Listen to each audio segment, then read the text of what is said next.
Buenas noches, bienvenidos, bienvenidas a un programa más de Primer Plano.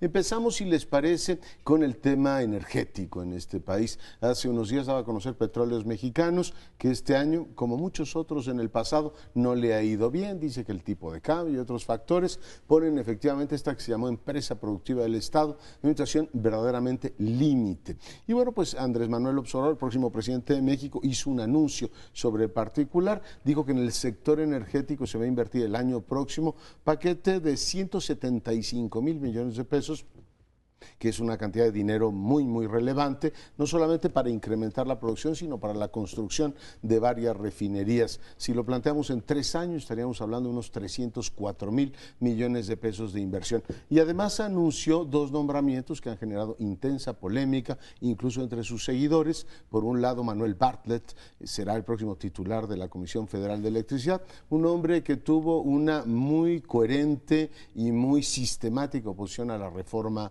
energética y fue muy crítico de buena parte de lo que se ha hecho en el ámbito legislativo en ese frente. Y por otro lado, en Petróleos Mexicanos nombra a Andrés Manuel López Obrador, un hombre que ha sido muy cercano a él durante todo este tiempo, fue oficial mayor en la capital de la República y bueno, pues manda el mensaje de que efectivamente, más que un técnico para Petróleos Mexicanos, necesita un hombre que sea de su absoluta confianza para manejar esta empresa que tiene pues muchísimos elementos estratégicos para el país. La apuesta después, vamos a tratar de reemplazar toda la importación de gasolinas, el desarrollo de capacidades, y pues es una apuesta coherente con lo que ha venido diciendo, no solo en campaña, sino a lo largo de toda su biografía política. Esta idea de las refinerías ahora causa polémica en algunos sectores que se preguntan, oiga, si se va a someter a referéndum o a consulta popular el tema del aeropuerto, ¿por qué no se somete a consulta también el tema de las refinerías? Hay quien duda que sea una buena decisión invertir dinero público en eso,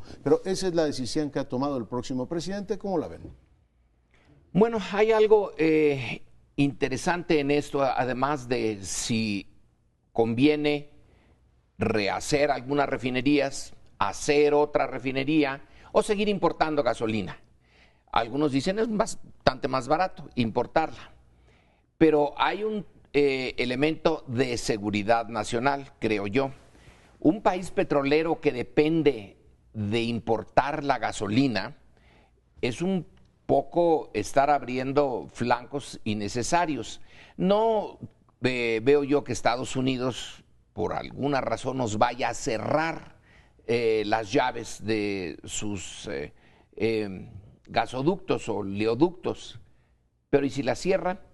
Y si en algún momento las refinerías, como se vio el año pasado, están en una zona que se inunda y se cierra, también se puede venir ahí un problema.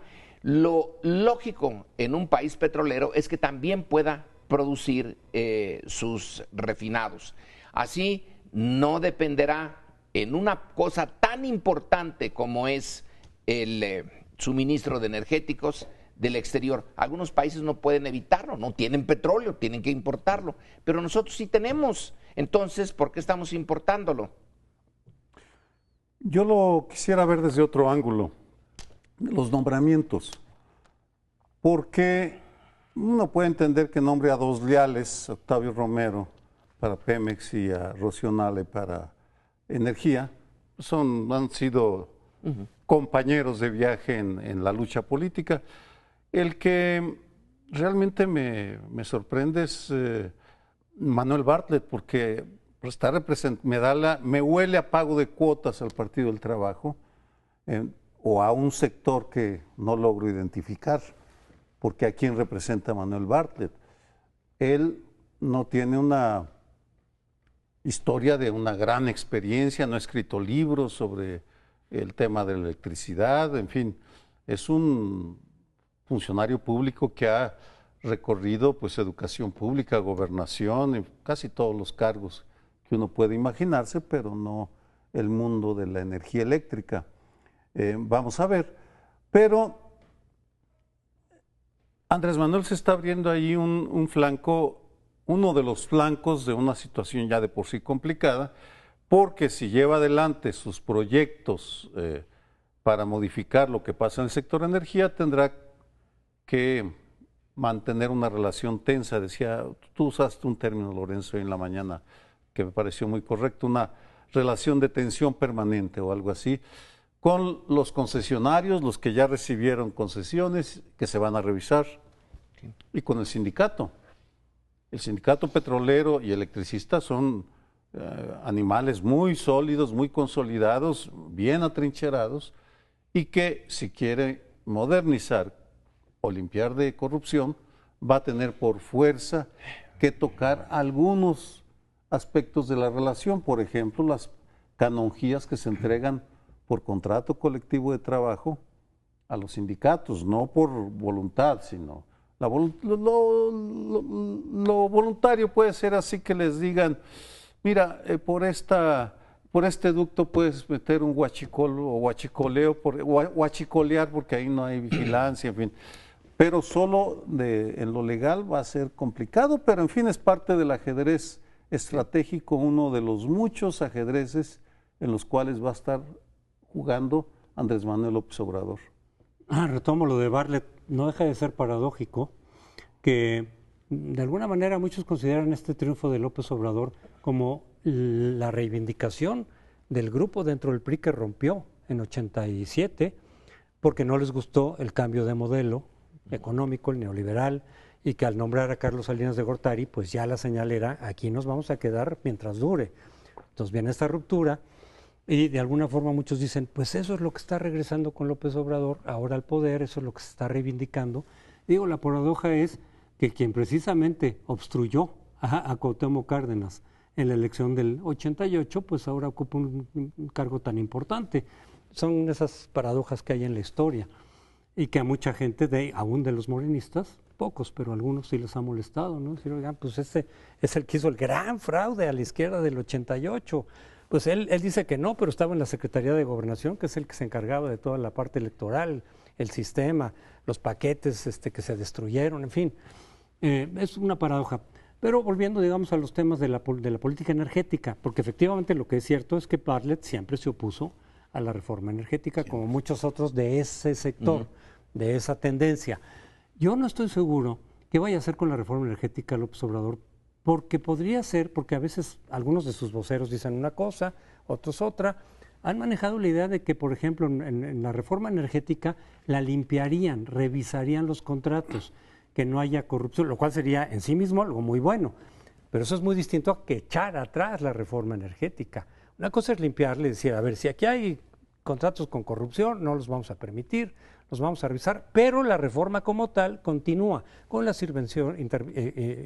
inversiones que vienen de afuera, que van a ser muy cuantiosas, y hay algunas, eso sería muy distinto a decir, va para atrás la reforma energética y rehacemos todo de otra forma, pues. Entonces, ahí hay esa duda, ¿no? Mucha gente dice, bueno, ¿cuál de las dos va a ser? Y lo de las refinerías que señalabas, Lorenzo, como una cuestión estratégica, porque casi la discusión está en términos económicos, de rentabilidad. Y ahí muchos dicen, incluso yo asistí a una comida con parte del equipo de Romo que decían, estamos tratando de convencer a Andrés Manuel de que no haga refinerías. Ya bajamos de 6 a 2, ya lo convencimos que en vez de 6 sean 2, pero no es productivo en términos de rentabilidad económica desde esa perspectiva. Por eso además yo digo, en este grupo hay posiciones muy distintas, desde los que sí quieren llevar a cabo echar abajo la reforma energética, hasta otros que dicen, no, mejor la limpiamos, pero no.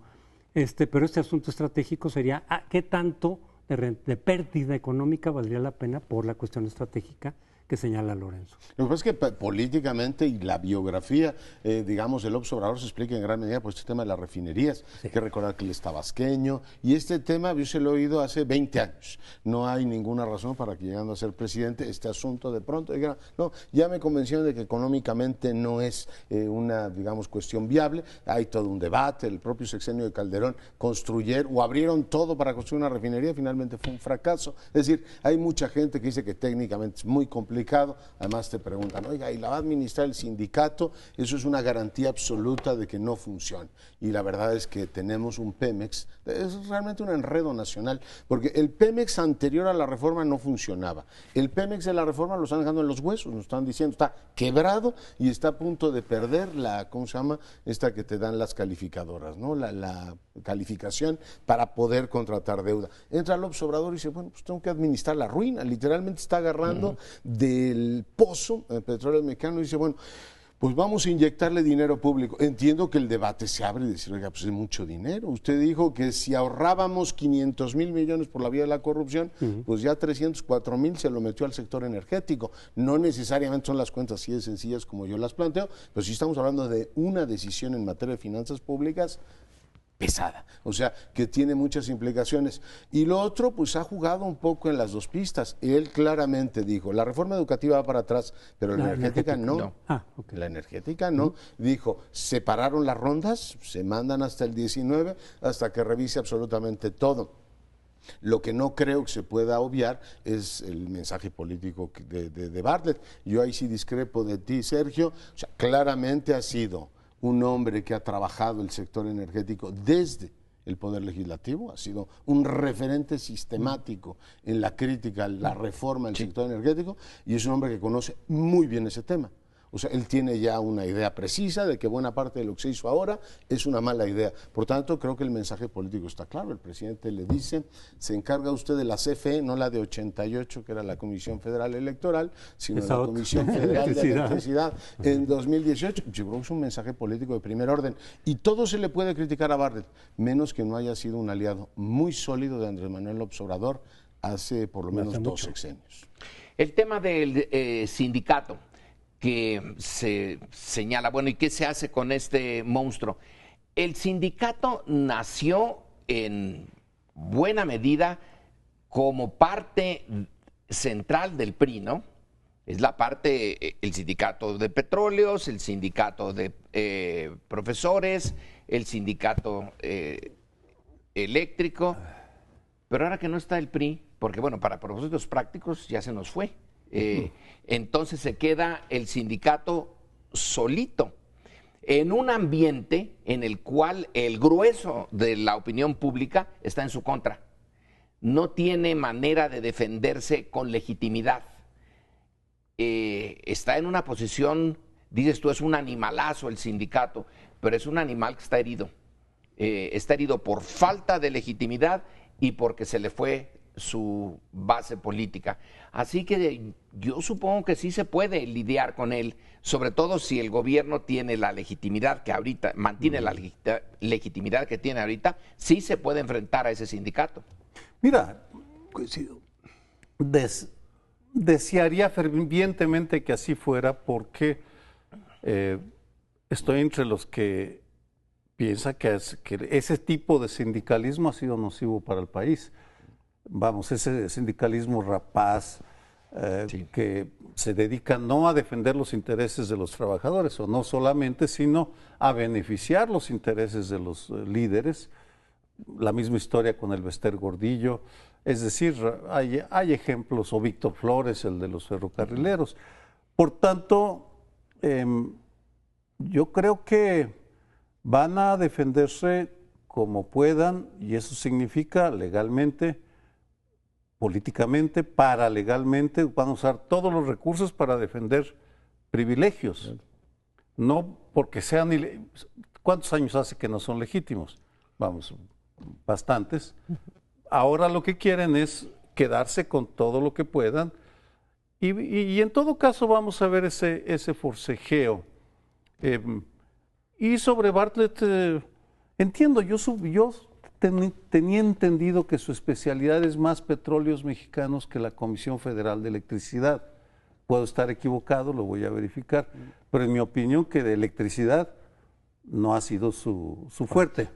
La cuestión petrolera sí. Sí, más. Pero no electricidad, que no es lo mismo. No es lo mismo. Del sindicato yo coincido, yo sí creo que se van a defender todos los sindicatos que están viendo que algunos de sus privilegios van a ser mermados. Y creo que el PRI se va a abocar a tratar de defender sus sindicatos. Lo que pasa es que está en una situación de tal debilidad que quizá no puedan resistir, digamos, la fuerza del gobierno, que será de López Obrador, con todo el control que tiene del Congreso. Y sí, el sindicato queda huérfano, por lo cual no me extrañaría que empiece a buscar otro patronazgo político de gran importancia. Pues sí, sobre todo que el 40% de las compras en CFE, por ejemplo, las aprueba el sindicato. Bueno, hacemos una breve pausa, regresamos en un instante. En el ajedrez se estila que los grandes maestros juegan partidas simultáneas con 15, 20, 50, 60.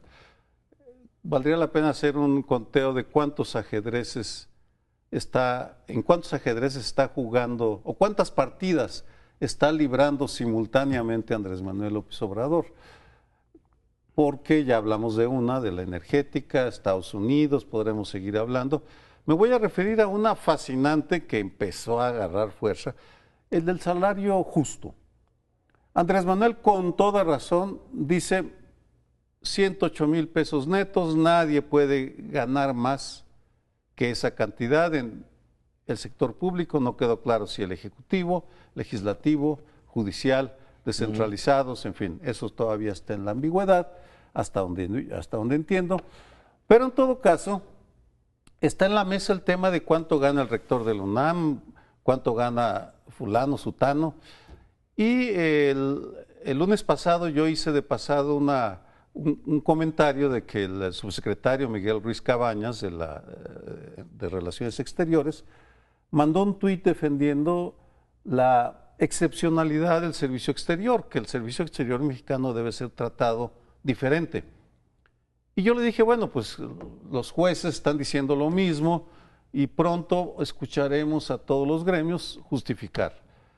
Él me envió un tuit aclarándome, y se lo agradezco, que quien empezó la defensa fue Porfirio Muñoz Ledo, diputado de Morena. Porque Porfirio Muñoz Ledo tiene una larga carrera diplomática y independientemente de lo que discutamos, yo meto otro tema, el de el salario base y las compensaciones que tenemos en el sector académico, porque cuando viene la crisis de los 80s, para no aumentar el salario base y no complicar las finanzas, empezaron a meterle compensaciones que tienen un problema. Cuando uno se jubila, se queda con el salario base y no con las compensaciones, lo que está llevando a que en la UNAM, por ejemplo, no se quieran jubilar, porque el salario base tiende a ser 18,000 pesos cuando un salario de un profesor andará ya de los más altos, 80, 90, 100,000 pesos. En fin, el tema está agarrando fuerza porque toca un problema gravísimo. Toca un problema para nosotros, para el gremio nuestro que está en las universidades, claro. Pero para el grueso de los que votaron por Andrés Manuel, no. Ellos tienen más o menos una visión que en ese mundo de las burocracias y de la alta burocracia ganan más que el mexicano promedio, y el decir les voy a bajar el salario les gustó muchísimo. Es una de las cosas que le ha dado legitimidad a Andrés Manuel.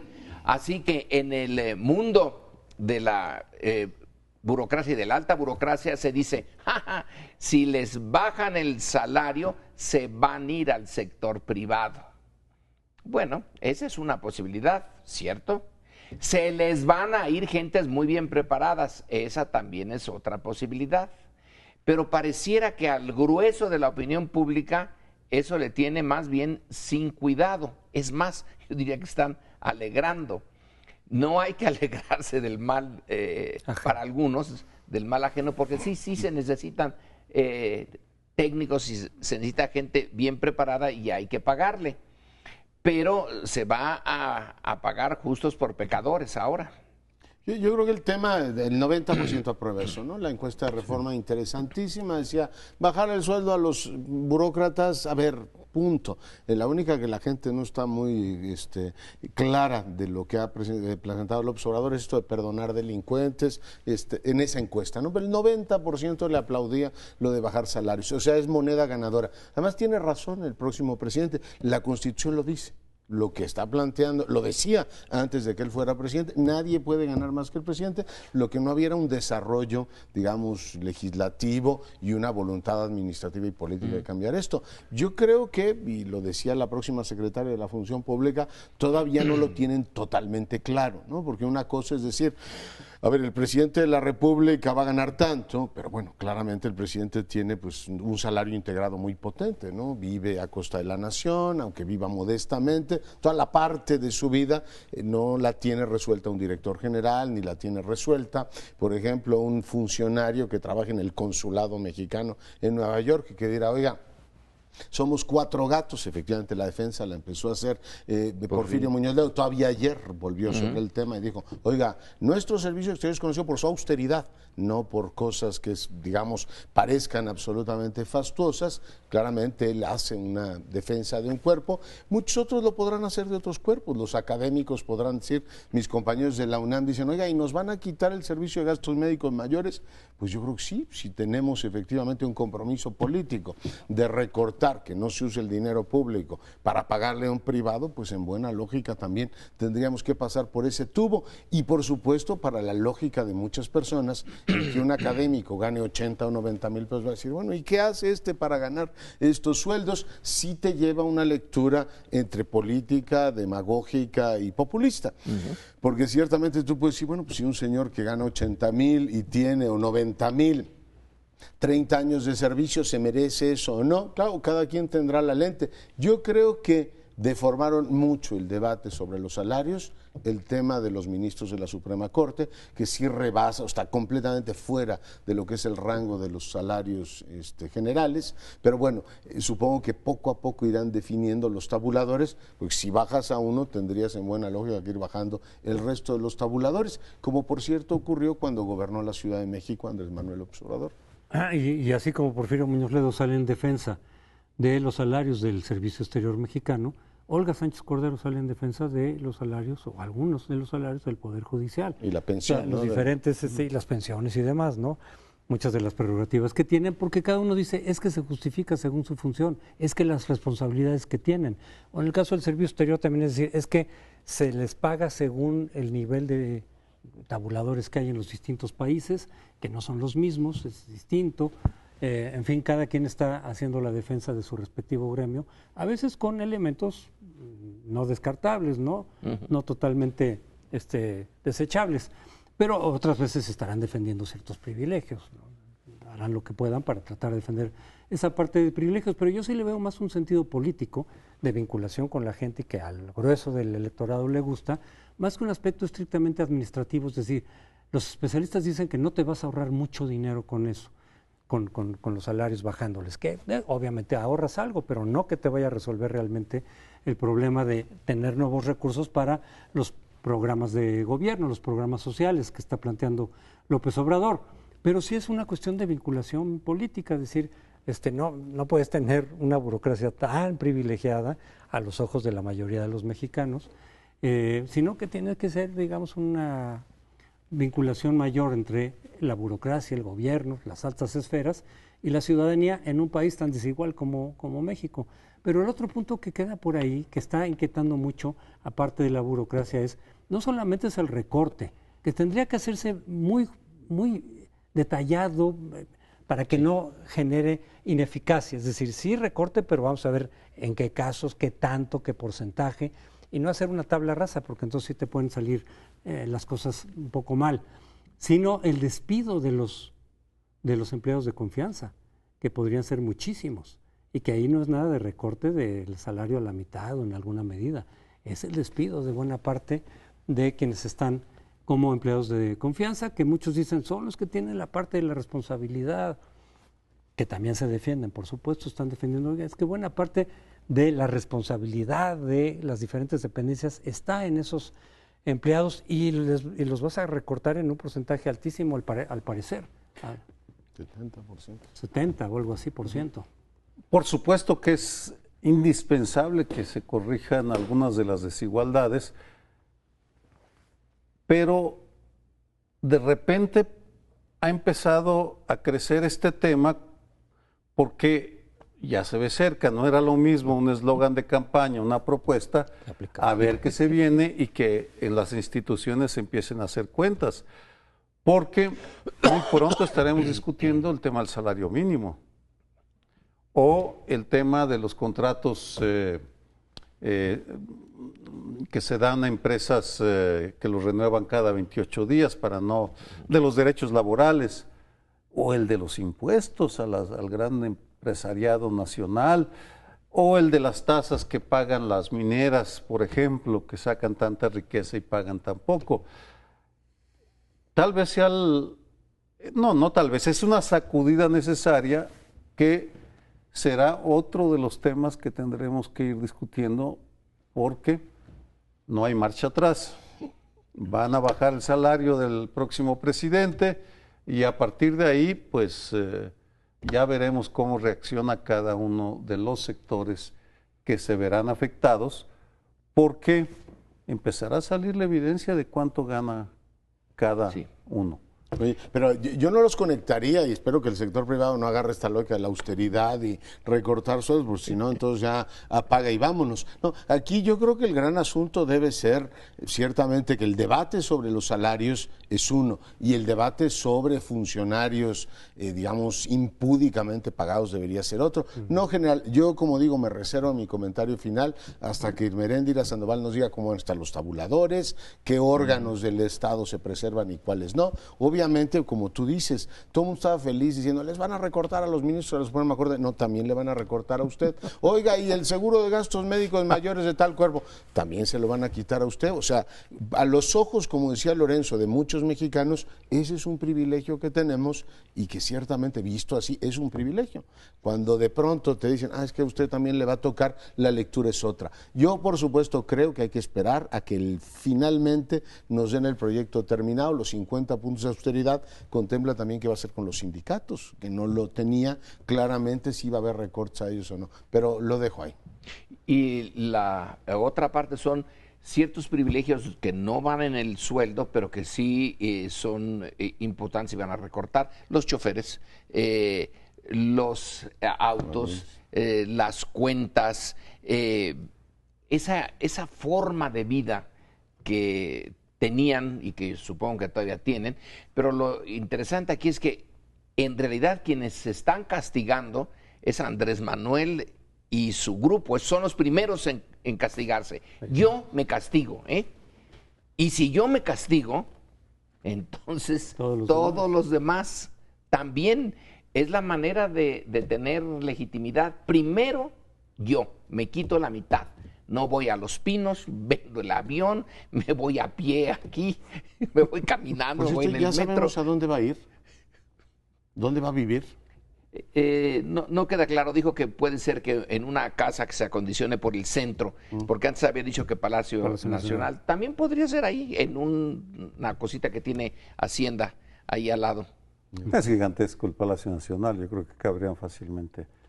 Pero es menos austero. En fin, que Los Pinos, ¿no? un tema que va a dar para muchísimo, ya lo verán. Regresamos.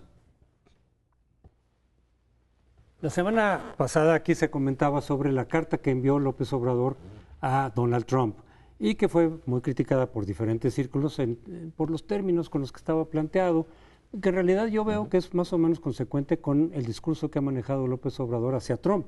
No ha sido de confrontación. Mientras fue candidato López Obrador, no era de confrontación. Incluso en momentos álgidos, como cuando decidió elevar aranceles a México, pues hubo una reacción más dura de los otros candidatos y del propio presidente Peña Nieto, a quien a su vez le habían criticado una posición demasiado blanda, digamos, hacia Trump, que no tiene ningún miramiento en tratarnos como nos trata y como nos ha tratado.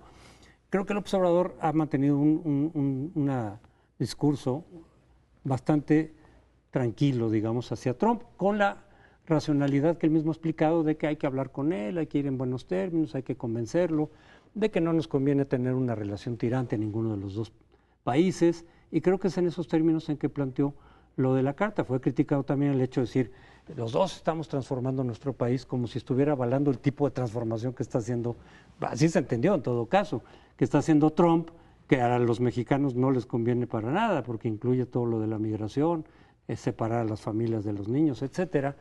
Pero ahora viene una respuesta de Trump, en donde yo lo que veo es una carta bastante dura, o sea, no está en los mismos términos amistosos, está, y no me refiero al lenguaje o cómo está dirigiéndose, lo que dice, el contenido, está diciendo, a ver, el muro sigue, nada de que, no me han convencido de que no conviene el muro, a mí sí me sigue conviniendo. Y también la cuestión del Tratado de Libre Comercio lo tenemos que hacer rapidito y favorable a Estados Unidos, de lo contrario se olvidan de que vaya a haber Tratado de Libre Comercio. Pues estaba imponiendo condiciones, no se ve un ánimo de diálogo, incluso en términos equitativos, ¿no? Entre dos jefes de Estado de distintos países con diferencias brutales en el tamaño de la economía y demás, en poder militar no se diga, pero no parece que está dirigiéndose en los mismos términos. Mucho de lo que se ha dicho desde que Trump llegó a la presidencia de parte del gobierno mexicano y otros es decir, oiga, podrá hacer lo que sea, pero aquí tenemos que establecer primero una base de respeto mutuo para que podamos adentrarnos en el tipo de negociaciones. Yo no vi que en la carta de Trump hubiera, digamos, ese trato muy igualitario en los términos del contenido. No me refiero a las palabras así que sean despreciativas ni nada, pero lo que le está diciendo es, a ver, aquí se va a hacer lo que yo diga y si no, a ustedes a ver cómo les va. No comparto de todo tu lectura. O sea, yo creo que en términos generales la carta que el Obrador le mandó a Trump fue bien recibida por la opinión pública en los sectores especializados. Quizá la parte más criticada es cuando se compara él mismo con Trump. El final de la carta. Mucha gente le ha criticado eso, pero en general correcto. Y la respuesta de Trump es, pues con el estilo que tiene Trump, sí, yo aplico los temas así con la doctrina Sinatra, o sea, se van a hacer las cosas a mi manera, si les parece, poco así como el que pone la... Pero digo, en términos generales sí coincidimos. Tenemos que tener rápidamente un Telecán, y parece que el Telecán camina. Las señales que se mandaron yo creo que son las correctas, es decir, las dos, la administración que viene y la saliente, trabajan con una sola voz, es decir, se plantea pues, algo serio, ¿no? De un país serio que dice, a ver, en materia de política comercial y grandes negociaciones con otro país, las diferencias políticas, digamos, pueden limarse internamente. A mí lo que me resulta absolutamente preocupante es que hoy, o ayer empezó de nuevo con el tema del muro. No se lo había mencionado al Obrador. Y no. Habíamos tenido un, digamos, verano razonablemente tranquilo de no tener el muro. No se lo saca al Obrador, pero le dice a los demócratas, si no me dan el dinerito para el muro, no hay manera de que efectivamente, o sea, incluso amenazó con cerrar el gobierno. Por tanto, pues yo creo que el Obrador y Marcelo Ebrard ya están haciendo sus cálculos, diciendo, a ver, puede ser que para otoño tengamos Telecán, pero de aquí a noviembre no hay manera que nos quitemos el tema del muro, por lo tanto, pues yo creo que hasta ahora más o menos han fluido bien las cosas, pero pues no hay manera que el gobierno del Obrador diga, sí, el muro nos parece muy bien, o hágalo de su lado y no me delata a mí. O sea, claramente ese va a ser un irritante en la relación en los próximos meses. ¿Por qué lo del muro? Pues porque se acercan las elecciones. Claro. Y su electorado sí le gusta la idea del muro, porque es la respuesta más o menos simple a un problema bien complejo que es el de la migración. Ponemos el muro, nos quitamos de los migrantes. Entonces tiene que repetirlo. Ahora, del muro hay dos aspectos. Uno, que legalmente, si quieren hacer el muro de su lado, pues nadie, podrá uno decir... qué tontería, qué insulto, etcétera, pero es su lado y puede levantar el muro que quieran, salvo que a las aves migratorias, etcétera, las arruinan. Pero la otra cosa que no mencionó la carta, y esa sería la peligrosa, es que lo paguen los mexicanos. Eso no lo dijo. Esa parte que es la realmente dura para nosotros, esa se abstuvo. Así que dentro de la dureza que implica quiero mi muro, no dijo la parte más confrontativa o confrontacional con México. Lo pagan ustedes. Ahí sí Andrés Manuel no tendría ninguna posibilidad, tendría que decir no y tendría que venir el choque. Creo, y para concluir, que el choque lo tenemos que asumir, que puede venir, es una parte ineludible. Hay que hacer la política exterior de México en función de que el choque abierto puede venir. Si no viene, mejor. Pero si viene, que no nos agarre con las dulzuras de la el primer encuentro. Ese más vale que lo olvidemos. El mayor enigma es por qué tienen tan buena disposición Trump y López Obrador para evadir el tema más incómodo, que es la seguridad. Porque las dos cartas coinciden en que los 4 temas son comercio, migración, desarrollo y seguridad, en ese orden.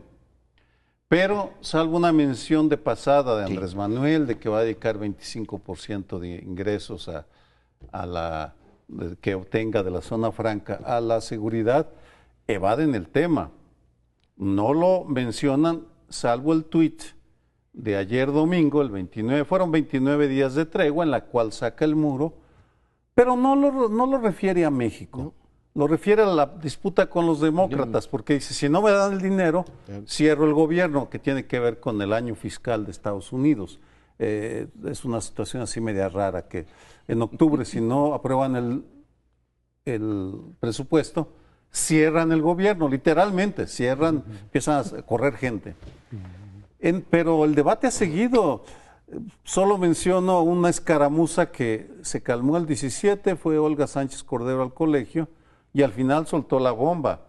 Andrés Manuel me autorizó a debatir la legalización de la droga. Lo dijo en singular. Al día siguiente, la vocera de la Casa Blanca dice, no estamos de acuerdo. Sí. No pasaron ni 24 horas para que les regresaran, no estamos de acuerdo, y ya se callaron.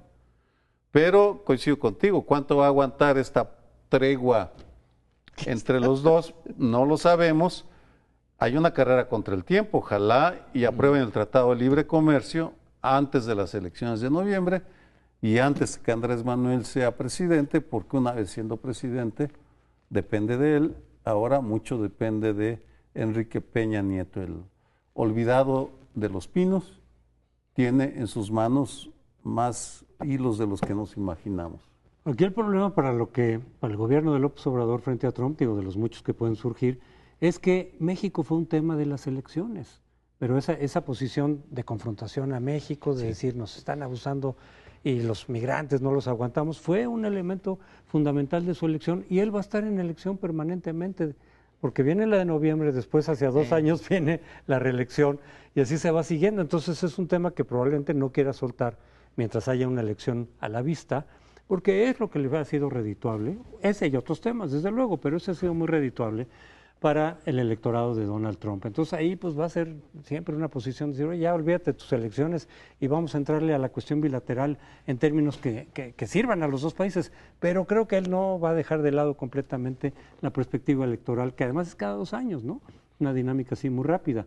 Y lo del muro que le menciona, efectivamente, no menciona ese tema que es el complicado de ustedes, lo van a pagar. Pero en estricto sentido sí tiene derecho a hacer su muro en su país, con quien lo tiene que ver es con el Congreso de allá. Claro. Si lo mete a la carta con López Obrador, aunque no mencione lo de que ustedes lo pagan, probablemente nos permite ver que en algún momento hacia adelante va a volver a insistir en ese tema. Si no, no tendría ni que tocarlo con López Obrador. Yo voy a hacer mi muro y yo lo arreglo con el Congreso. Punto. Claro. Si yo lo pago. Pero se lo mete como... Yo no quitaría, digamos, el hecho de que va a volver sobre eso. No, claro, pues volvió ayer, o sea, y claramente dice, a ver, señores demócratas, hay que controlar la migración y lo único que nos queda es construir un muro, y lo pone con mayúsculas. Pero el pago de México me refiero. No, eso no, y no se lo puso al observador en la carta. O sea, la cortesía mínima del acercamiento previo, yo creo que se mantiene. Yo me estoy peleando con mi Congreso. Lo que claramente no es posible en el mediano plazo es que el próximo presidente de México le diga, yo voy a hacer una zona franca en la frontera, y el otro le diga, yo voy a hacer un muro, así, oiga, pues entonces en vez de colaborar ya dígamelo claramente y veré qué hago yo, ¿no? Es decir, no hay sintonía ni una respuesta recíproca a la buena voluntad que le manifiesta el observador de decir, oiga, le hago una zona franca en la frontera, le hago una zona todavía para contener más la migración centroamericana, y sobre esa base nos podemos... Otras dos, las dos fronteras, y la respuesta sea, bueno, vamos a ver si sacamos el Tratado de Libre Comercio en otoño, y el tema del muro, entiéndeme que es un asunto de política interior. Ahí está un problemón que ya lo veremos después, pero es el problema eterno, la simetría. Es decir, México es el país débil Y en política internacional es política del poder. Y yo puedo y tú no puedes. Y ahí sí nos topamos con un problema que no podemos resolver enteramente. Lo único que podemos esperar es que Estados Unidos se le complique su vida internacional como en otros momentos, de tal manera que el tema mexicano pase a ser secundario. Entonces hay que rogarle al Señor que les complique la vida internacional China, como en el pasado. Con Corea. Sí. Bueno, se nos termina el tiempo, regresamos al último segmento. Bueno, este es el año en que inevitablemente tenemos que volver la mirada a medio siglo atrás, al 1968, porque allí no se sembraron, pero brotaron muchas de las semillas que con enorme dificultad han llevado al cambio en la naturaleza del sistema político. Y hace 50 años, exactamente un día más del que estamos haciendo este programa, es cuando decidió el ejército, o le pidieron al ejército más bien, que usara la bazuca para derribar la puerta del edificio universitario de San Ildefonso, este edificio histórico que construyeron los jesuitas, que fue la joya, iba a ser sobre todo la joya de la corona si hubiera seguido la colonia, la joya de la corona educativa. Esa bazuca detona ya la naturaleza del enfrentamiento. Estudiantes desarmados y ejército con bazuca. ¿No tenían otro argumento en el gobierno? Ahí está el tema de nuestro 50 aniversario. Pues sí, mira, destaco un solo elemento para entender la relevancia que tiene. Fue un movimiento que quería cambios de manera pacífica. Es fundamental subrayar lo pacífico. Había algunos por una corriente más radical, pero el grueso quería cambios de manera pacífica, y ante la manera como fue reprimido, porque ahí sí se usó la represión de manera violenta, sobre todo el 2 de octubre, surge el consenso de que había que reconstruir la verdad. No solo de parte del estudiantado de aquella generación, sino también el sector público.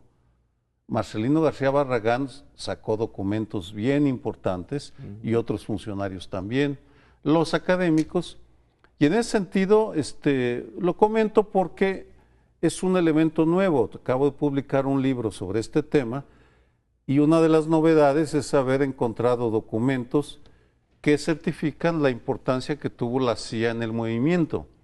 El jefe de la CIA en México, Winston Scott, era el principal asesor de Gustavo Díaz Ordaz en estos temas, y Gustavo Díaz Ordaz, lo documenté con la historia escrita por un agente de la CIA, estaba en la nómina de la CIA, era agente pagado. Su título era agente de respaldo de la estación de la CIA en México. No solo él, también López Mateos, Echeverría y otros 11 funcionarios, Miguel Nazararo, Fernando Gutiérrez Barrios, es decir, la élite de la seguridad. Ningún militar de la Secretaría de la Defensa Nacional, al menos en la lista. Por tanto, sigue apareciendo información y sigue confirmándose que ese hecho, ese parteaguas, es uno de los mejores estudiados y más recordados en una transición que 50 años después, esa corriente histórica finalmente gana unas elecciones a la presidencia.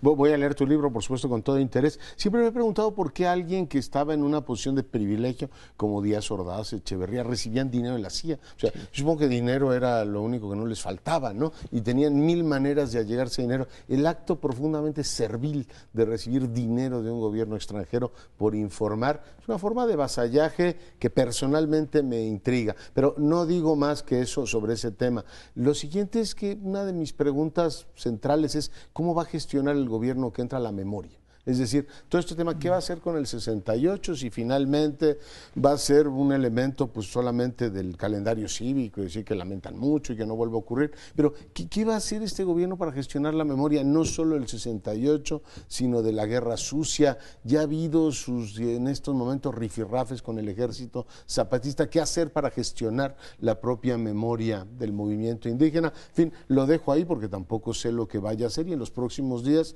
tendrá que ir construyendo esa narrativa que tú ponías de manera brillante el día 1 de julio. Hay una conexión entre el 68, 88 y el 2018 que explica buena parte del México que hoy tenemos. Pues es lo que se rehace constantemente en la historia, ¿no?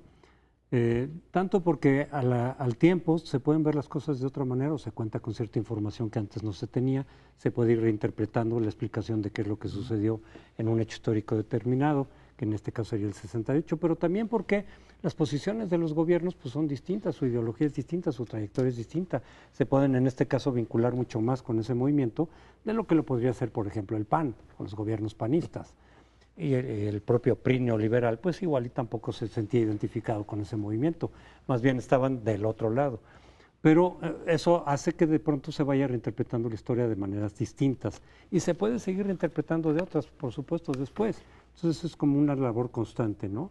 La recreación y la reinterpretación de la historia desde la perspectiva académica por un lado, pero desde la historia oficial también.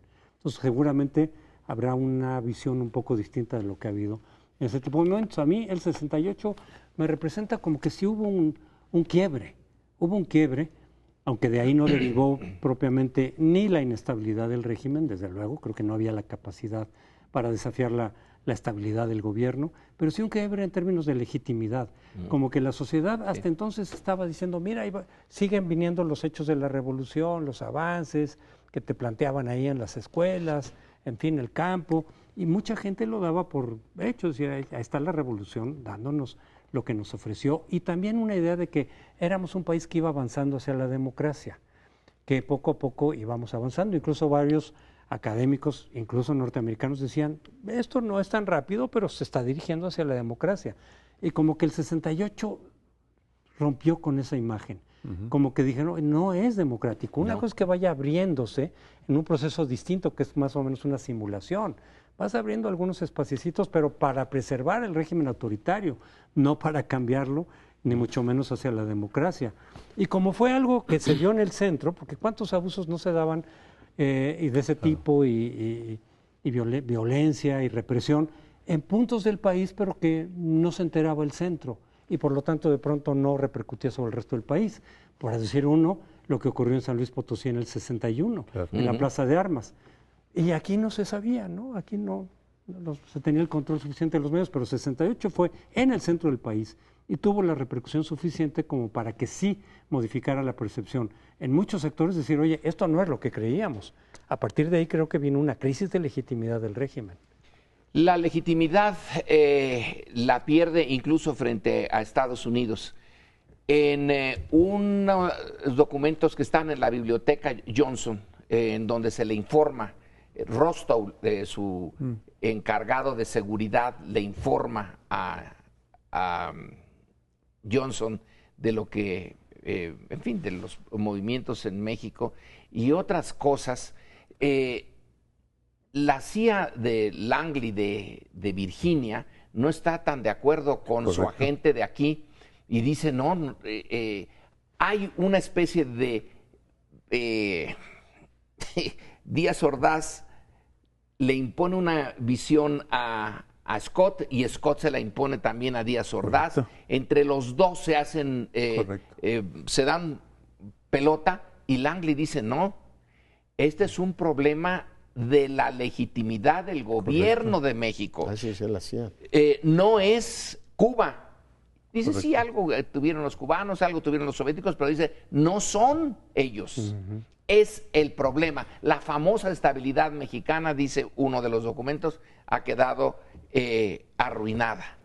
Y el otra cosa, Sergio, a ver qué te parece a ti. Este señor Scott, al que no le tenemos mucha simpatía, no estaría diciendo que le pagaba a Díaz Ordaz y a López Mateos y Echeverría y se quedaba con el dinero, porque la corrupción no es nada más en México. Es que no se entiende que, además lo que decía que les pagaban era una bicoca. No estaría diciendo que les pagara y como estos no le iban a dar recibo. Mira, hay poco tiempo. No lo dice él, lo dice Angus Pasture, que era la segunda y la que escribe la historia. Y tan tiene validez que cuando la desclasifica la CIA por el tema de Kennedy, que es otra historia, no borran esa parte. No ponen el salario. Ponen que cuando nombran como candidato a presidente, que por cierto Scott supo 6 meses antes que todo mundo que iba a ser el candidato, le dan $400 extras y le pagan el sistema de comunicación de sus coches, lo cual era absurdo, el candidato a presidente entregándole su sistema de comunicación a la CIA. Revíseme, investígueme. Revísenme, yo estoy con ustedes y espero que en otro momento hablemos esa pregunta, ¿por qué lo hicieron? Yo creo que arrogancia y la dependencia que tenían en materia de inteligencia. Yeah. El gobierno de México, la Federal de Seguridad era buena para infiltrar, reprimir, pero no para hacer inteligencia, porque Estados Unidos no la capacitó para hacer inteligencia, porque ellos querían ser los que proporcionaban la inteligencia. Era una relación de profunda dependencia. Hay una historia que cuenta Scott que dice, una vez fue a Los Pinos y dijo en español algo que Díaz Ordaz interpretó como párese. Y él se para, Díaz Ordaz escucha la frase y se para. Pero hay que meterse más en los motivos porque aceptan ser López Mateos y Díaz Ordaz los testigos de la boda de Winston Scott y lo saca Excelsior en sociales con todas sus letras. Ahí están las fotos. Ahí están las fotos. Es decir, es Y otro de los presumía ángulos. que eran amigotes. Pero coincido contigo, la CIA, parte de la CIA no estaba de acuerdo con Winston Scott. Decía, porque da 15 versiones de lo que sucedió en Tlatelolco. Y por eso después Scott ya no. Lo mandan de regreso y se queda en México a hacer negocios con Díaz Ordaz. Nos vemos porque ya se nos acabó el tiempo. Nos veremos el lunes próximo.